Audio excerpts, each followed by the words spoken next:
So how you feeling, Andre? You liking the bike? Oh, it's great. It's great. I got no complaints. And I'm getting more fond of it. Oh, the charge cover. Oh, my bad. Boom! Now you're good. So yeah, I'm here with the Crooked Path e-bike. And he's on the new Fido T1 electric cargo bike.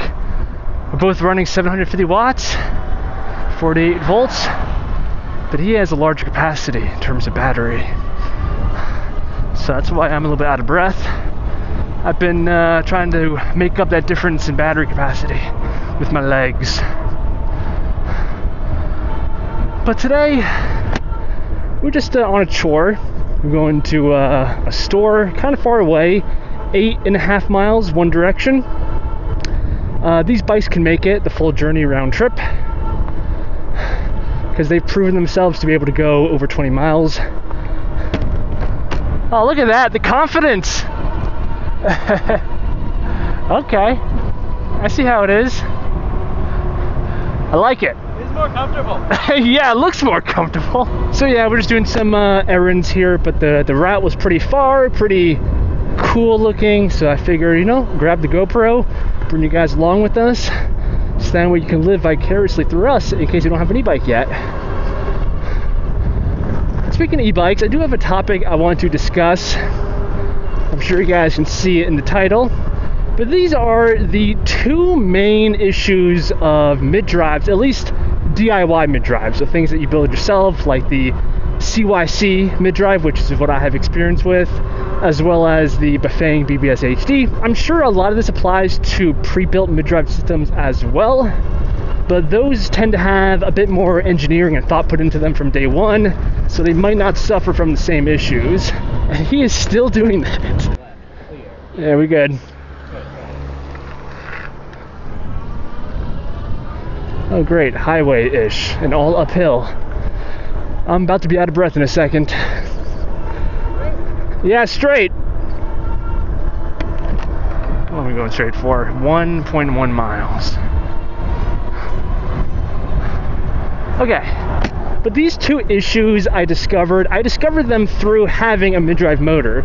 You guys know that my old bike, which by the way I did sell for $900 on eBay to one of my fine viewers, and he was actually super kind. He loved watching the channel, and it was a great experience. So I'm glad we could make him happy. The bike is getting some good use, even though it's no longer in my hands. And I learned a lot with that bike build because I ended up putting a CYC X1 Stealth mid-drive motor on it, and I ended up kind of regretting it. It's a pretty expensive motor, and the direct drive hub motor I had connected to a 72 volt battery was already very capable.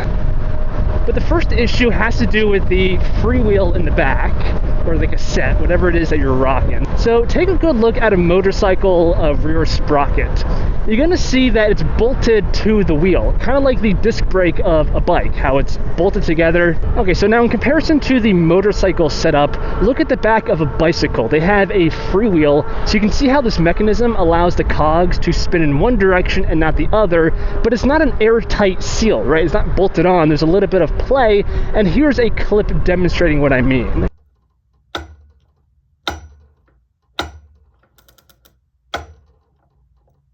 Yeah, so that little gap between the teeth of the mechanism, make it so that way when the powerful mid-drive pulls on the chain, there's a little bit of a gap and there's like a hit, and that actually completely destroyed one of my freewheels.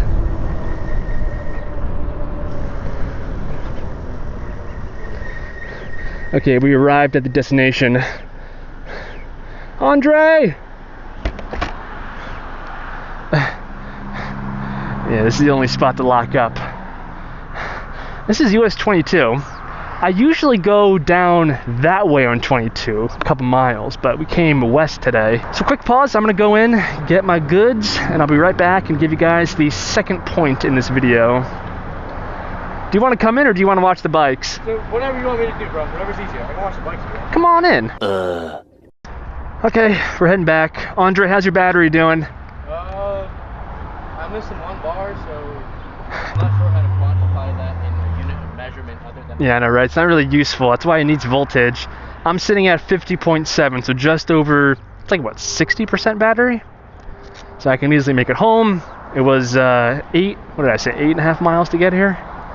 something like that. I have a 16 amp hour battery, he has a 20 amp hour, so he's definitely doing better than me.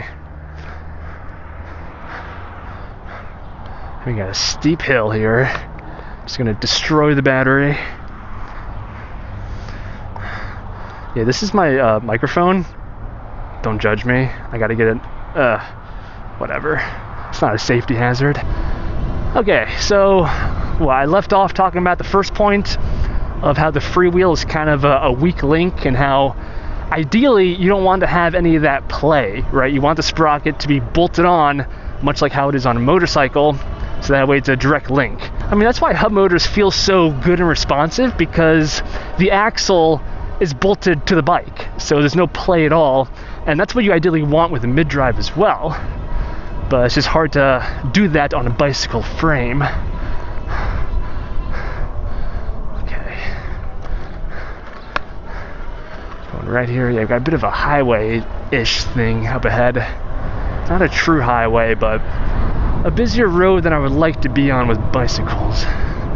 Let's get my navigation up, recenter.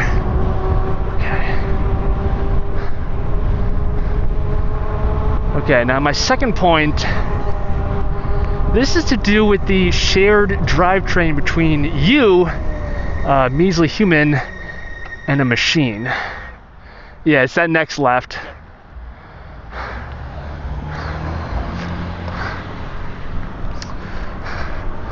So, what do I mean by this? So the drivetrain, of course, is the chain, the sprocket in the front, and the freewheel in the back. And on bikes, it's designed to have an RPM that is a human RPM, right? So that way you can pedal and keep up with it. That's how the gear ratio is set up.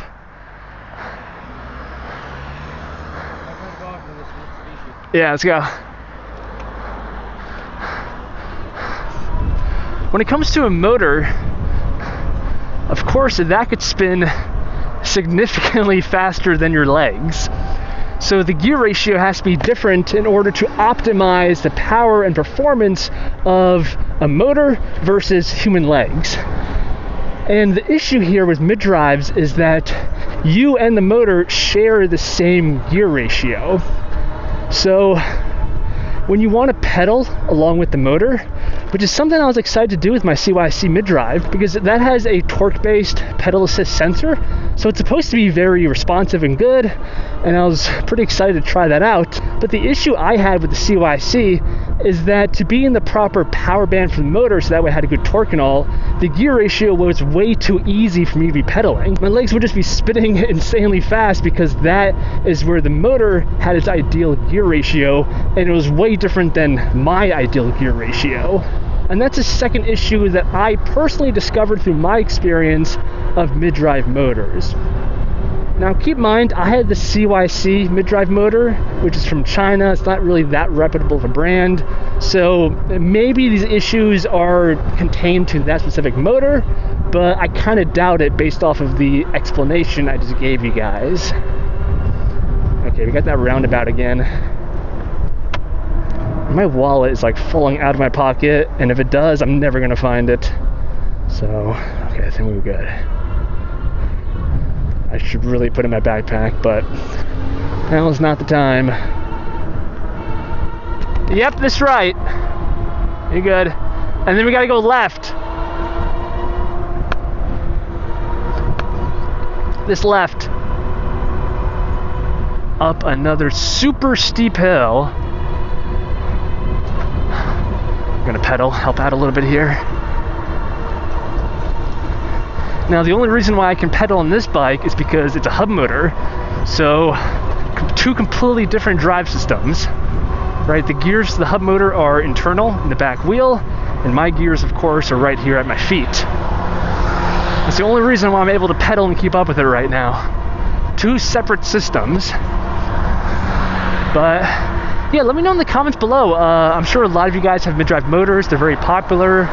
So this is an open discussion. Do you have these same issues with mid-drive? Or do you love mid-drives? Let me know. Now, I think one of the most popular mid-drive options is the Sur-Ron X. And, you know, a lot of people complain that that's really not an e-bike, it's a motorcycle. And in terms of the construction, it totally is. And because of that, it actually doesn't have these limitations. If you look at the sprocket in the back, it's not a freewheel, it's bolted on, just like a motorcycle. So you don't have any of that slippage and play. And it doesn't have any pedals, so you don't share the drive system of the bike. Oh my God. So thanks for watching, guys. I appreciate the support on the channel as always. Leaving those likes, subscribing. It's all greatly appreciated. And it does not go unnoticed, trust me. I refresh my YouTube analytic page at least 30 times a day, which is super unhealthy for my mental health. But I'm gonna catch my breath, and I'll see you guys in the next one. Oh, you know what? I'm also gonna put my wallet in my pocket before it falls out. Still there.